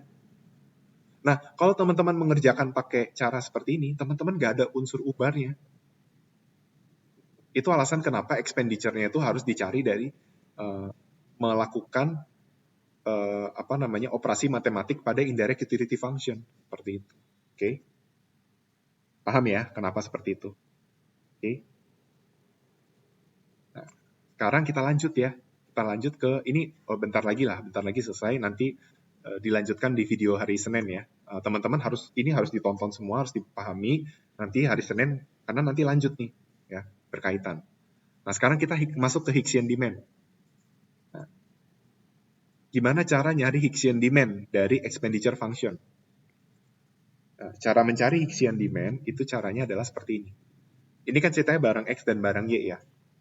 Berarti Hicksian demand itu diperoleh dari ini. Untuk mencari X Hicksian, itu kita menurunkan expenditure terhadap harga barang X. Sedangkan Y Hicksian itu adalah turunan partial expenditure terhadap harga barang Y. Seperti itu. Oke. Karena gini, kan expenditure itu fungsi dari PX, PY, dan utility yang sama. Nah, karena dia mau mencari expenditure minimum, artinya apa? Dia mau mencari bagaimana dampak perubahan expenditure terhadap harga barang X, tapi pada level utility yang sama. Nah, itu alasan kenapa Hicksian demand tuh rumusnya jadi kayak gini ya. Oke. Nah, ya udah, pakai operasi matematik biasa. Ini mungkin belum pernah diterangin ya. Tapi coba nih, teman-teman salin dulu deh. Coba salin nih expenditure. Jadi, waktu teman-teman nonton video itu saran saya sebenarnya sambil ada kertas gitu, sekalipun mungkin nggak sempat nyalin semua, ada yang teman-teman salin. Jadi belajar itu kan nggak cukup kalian cuma ngeliatin orang lain ngerjain, tapi harus teman-teman juga harus coba sendiri gitu. Coba ini disalin dulu. Saya kasih waktu 7 detik nih salin. Udah ya. Nah, sekarang coba ini diturunin. Turunin terhadap PX gimana caranya? Kebayang nggak gimana nurunin? Turunkan ini terhadap PX. Berarti gimana caranya? Pakai aturan U per V. Oke.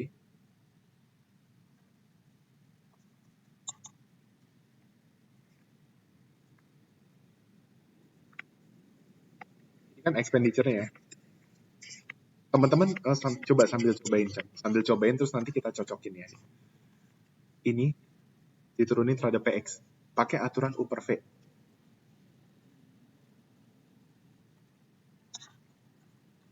Ayo gimana U per V? U aksen V min U V aksen per V kuadrat. Nah, ini nggak ada variabel PX. Jadi U aksennya 0. Berarti cuma min U V aksen. Gitu kan? U-nya apa? U-nya itu ubar. V aksennya apa? Ini. Turunkan terhadap PX. Berarti hasilnya gimana?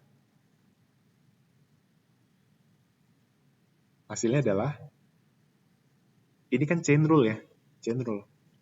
Jadi U star dikali alpha per PX, alpha per PX, pangkat alpha min 1, gitu kan kalau chain rule. Nah, dikali turunan dalam. Ingat, alpha per PX diturunkan terhadap PX. Berarti logikanya alpha dikali PX pangkat min 1 diturunkan terhadap PX. Hasilnya gimana? Hasilnya adalah min alpha PX 2 ya. Gitu. Oke. Ya coba teman-teman kerjain ya. Coba dikerjain.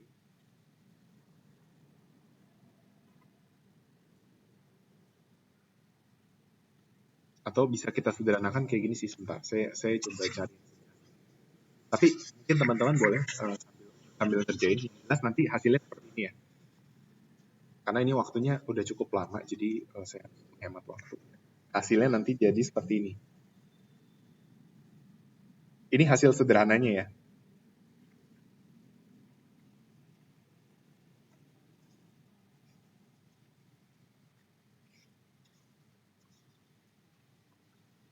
Oke. Nah, sekarang tuh gini aja deh ya. Mungkin waktunya nggak cukup. Tugas teman-teman adalah membuktikan bahwa Higgs-ian demand itu seperti ini. Kalau tidak terbukti gimana? Kalau tidak terbukti, baru tanya, kira-kira kesalahan saya di mana? Tapi kalau terbukti seperti ini, bagus. Nah, by the way, ini pembuktian yang paling sederhana. Nah, nanti saya akan tuliskan pembuktian yang kurang sederhananya ya. Nah, ini jadi beta per alfa dikali X per PY alfa dikali V. Oke. Nah, ini saya kasih yang, coba teman-teman catat nih. Hasil bentuk nggak sederhananya kayak gini nih. Bentuk nggak sederhananya gini.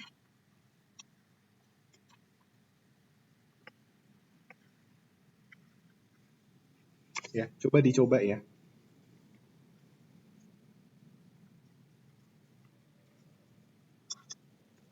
Ini bentuk nggak sederhana. Ini bentuk yang tidak sederhana. Untuk X Higgs-ian, terus ini Y Higgs-ian nggak sederhananya seperti ini.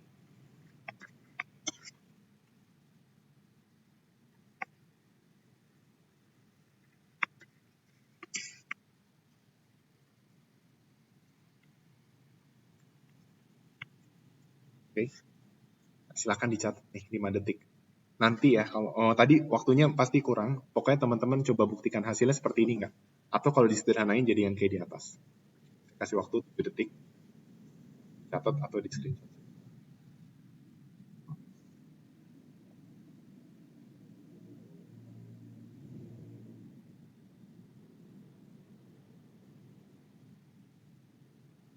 Oke, udah ya, udah cukup ya waktunya. Oke, nah tugas teman-teman buktiin Higgs-ian demand-nya kayak gini ya. Caranya nurunin expenditure terhadap PX. Nah, di mana expenditure-nya ini? Oke, kayaknya sih gampang ya. Ini kan berarti pokoknya nanti hasilnya jadi kayak gini nih. Yang ini diabaikan. Pokoknya tadi clue-nya itu U per V.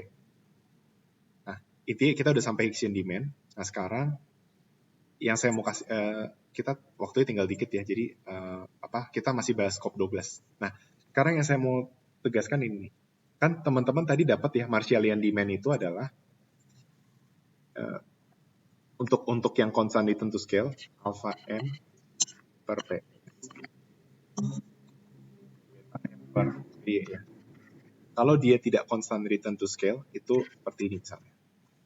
Alpha M per alpha plus beta X, beta M per alpha plus beta. Nah, sekarang coba teman-teman masukin nih Marshallian demand ke anggaran.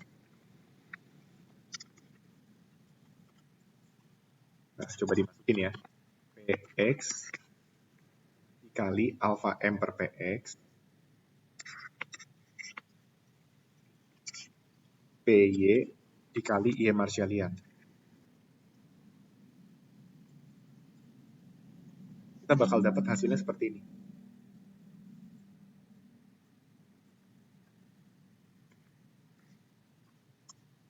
Berarti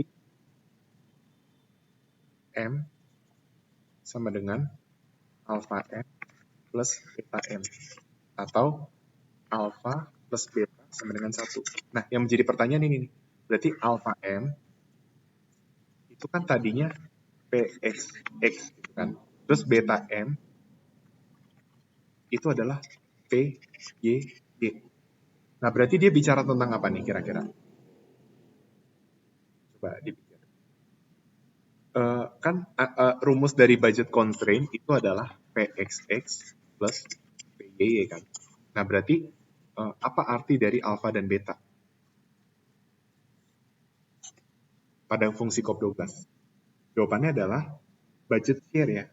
Jadi seberapa banyak anggaran yang digunakan untuk apa? Untuk konsumsi. Jadi nilai alfa dan beta itu menunjukkan persentase konsumsi barang X atau barang Y. Paham nggak? Misalnya gini, Misalnya alfanya 0,6, betanya 0,4. Berarti artinya apa? 60% income digunakan untuk belanja barang X.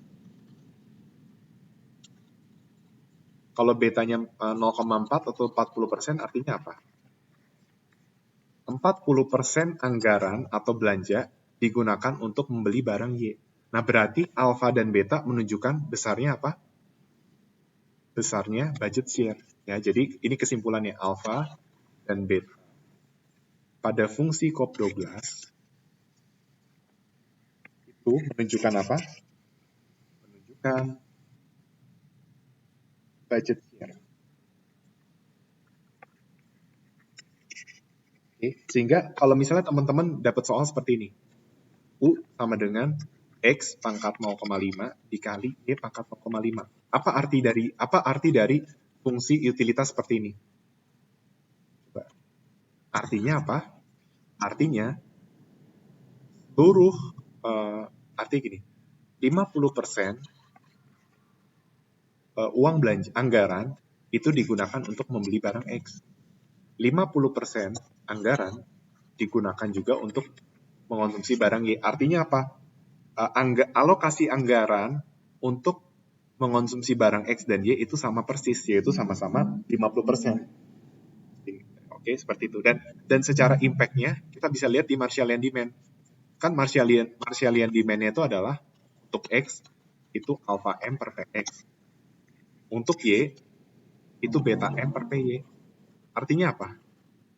Berarti kesimpulannya, kalau alpha dan beta sama persis, berarti apa kesimpulannya? Kesimpulannya adalah barang X dan barang Y yang dikonsumsi itu bakal sama kalau harganya sama persis. Tapi kalau harganya nggak sama persis, barang X dan barang Y itu bakal berbeda. Ya, langsung aja Kak. Jadi kesimpulannya kalau alfa sama dengan beta pada fungsi COP12 itu anggarannya bakal sama persis. Tapi belum tentu quantity demand-nya itu sama antara X dan Y. Kita ambil contoh aja nih, misalnya itu PX sama dengan 1, PY sama dengan 1, alfanya 0,5, betanya 0,5, M-nya itu 100. Nah, berarti kan X Marshallian adalah alpha M dibagi PX. Jawabannya adalah 50. Oke. Nah, sedangkan Y Marshallian-nya adalah beta M dibagi PY. Hasilnya 50. Nah, apa yang terjadi kalau seandainya si harga barang X itu naik? Jadi 2. Jawabannya berarti X Marshallian bakal sama dengan 25. Sehingga terbukti bahwa sama-sama alfa betanya 0,5, tetapi konsumsi X dan Y itu berbeda. Ya, itu jadi udah dapat ya intuisi dari fungsi COP12. Dan kita bisa melihat bahwa kenaikan harga barang X dari 1 ke 2 itu tidak mempengaruhi kuantitas barang Y. Kuantitas permintaan barang Y. Ya, itu intuisi dari fungsi COP12 ya. Maksud dari alfa beta dan bagaimana dampak kenaikan harga barang X dan kenaikan harga barang Y. Seperti itu. Oke. Nah, terus apalagi yang mau saya singgung sebelum saya tutup? Mungkin habisin COP12 dulu. Nah, terus intinya gini, kan teman-teman waktu ngerjain COP12, kalau teman-teman masih ingat, berapa nilai dari elasticity of substitution? Kira-kira ada yang masih ingat nggak nilai dari elasticity of substitution itu berapa? Jawabannya adalah 1. Untuk COP12 itu sama dengan 1. Oke. Nah, elasticity of substitution itu bicara tentang persen delta Y per X dibagi persen delta MRS. Oke.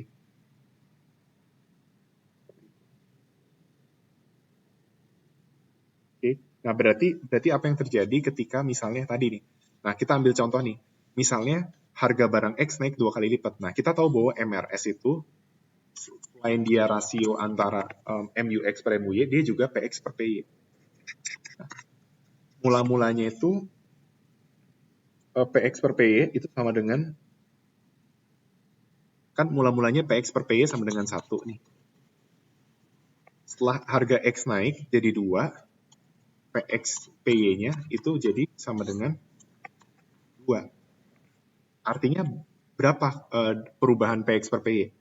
Berarti persen delta PX per PY itu adalah 2 dikurang 1 dibagi 1. Jawabannya berapa? 100%. Jadi perubahan rasio harga barang X dan harga barang Y itu sebesar 100%. Nah, terus kita lihat yang terjadi terhadap Y per X. Nah, kita lihat nih, mula-mulanya itu X Marshallian 25, Y Marshalliannya 50. Oke. Mula-mulanya X Marshalliannya itu 50, Y Marshalliannya itu 50. Berarti kan mula-mulanya si nilai Y per X itu sama dengan 1 kan. Nah, setelah harga barang X dan harga barang Y naik, ini kan tadinya 50 per 50. Nah, setelah harga barang Y dan harga barang X itu, setelah harga barang X-nya naik dari 1 ke 2, yang terjadi si X-nya itu jadi 25, Y-nya tetap 50, atau dengan kata lain, Y per X-nya jadi 2. Nah, berarti persen delta Y per X itu adalah Y per 2 dikurang 1 bagi 1. Jawabannya berapa? 100%. Nah, kan elasticity substitution itu adalah persen delta Y per X dibagi persen delta MRS. Nah, berarti kita bisa menyimpulkan nih, ketika harga barang X naik 2 kali lipat, marginal rate of substitution itu naik sebesar 100%.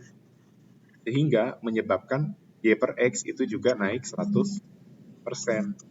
Maka terbukti bahwa fungsi COP12 itu nilai elasticity substitution-nya sama dengan 1. Itu ya, itu intuisi dari fungsi COP12. Oke. Semoga teman-teman paham semuanya, karena penjelasan ini juga sudah cukup panjang. Nah, terus yang mau ini buat PR. Jadi tadi sebenarnya bukan PR ya, latihan lah buat teman-teman. Kalau teman-teman sadar pentingnya belajar, ya berarti teman-teman akan mengerjakan apa yang tadi saya instruksikan. Misalnya kayak, maksudnya untuk kalian bisa lebih ngerti kayak tadi tuh, buktikan bahwa Hicksian demand itu jadi seperti ini, ya, yang ini gitu ya. Terus nanti kalau disederhanakan jadi seperti ini. Nah, intinya gitu, kalau bingung baru bertanya. Nah, sekarang ini latihan buat kalian. Nah, intinya teman-teman coba dari video ini, nanti videonya bisa ditonton lagi. Teman-teman coba catat yang rapih, ya. Marshallian demand, indirect utility, ya saya tulis deh ya. Jadi teman-teman harus nulis apa aja. Pertama teman-teman nulis fungsi utility-nya, terus Lagrange gimana. Nah, intinya kita tuh tadi udah menjawab tentang Marshallian demand, terus indirect utility function,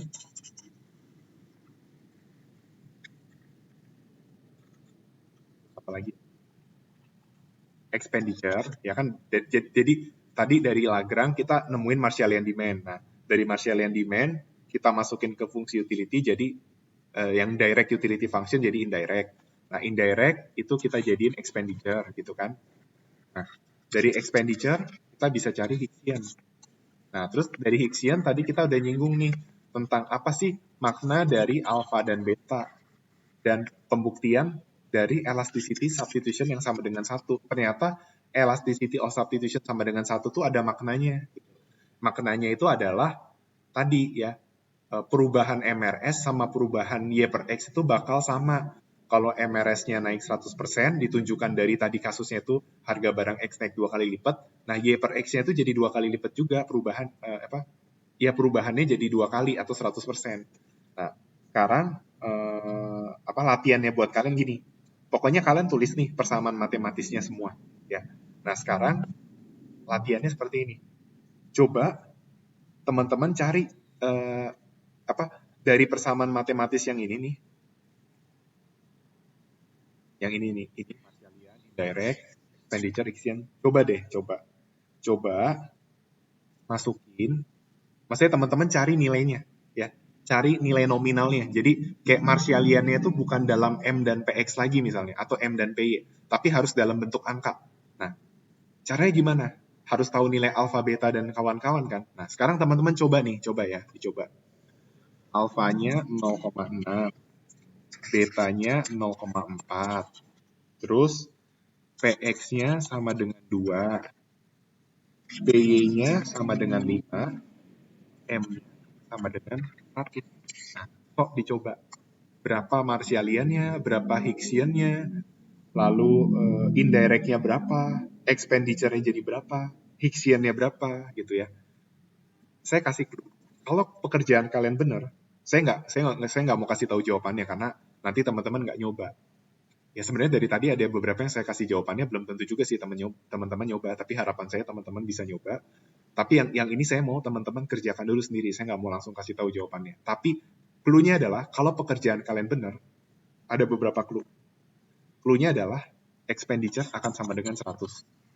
Ya dong, karena expenditure sama budget constraint kan sama persis gitu ya. Terus apalagi clue-nya? Clue-nya itu adalah Marshalian demand yang kalian dapatkan untuk barang X itu bakal sama dengan Hixian demand secara nominal atau secara angka. Kalau tidak sama, kemungkinannya ada kesalahan dalam pembulatan atau memang pekerjaan kalian salah gitu. Makanya nanti kalian boleh cross check ke saya, ini benar atau salah. Nah, terus Y Marshaliannya itu juga sama dengan Y Hixian. Oke, silakan teman-teman coba kerjakan instruksi yang tadi di atas sama yang ini. Cari Marshalian, indirect, expenditure, Hixian, kalau alpha 0,6, beta 0,4, PX2, PY5, M100. Oke?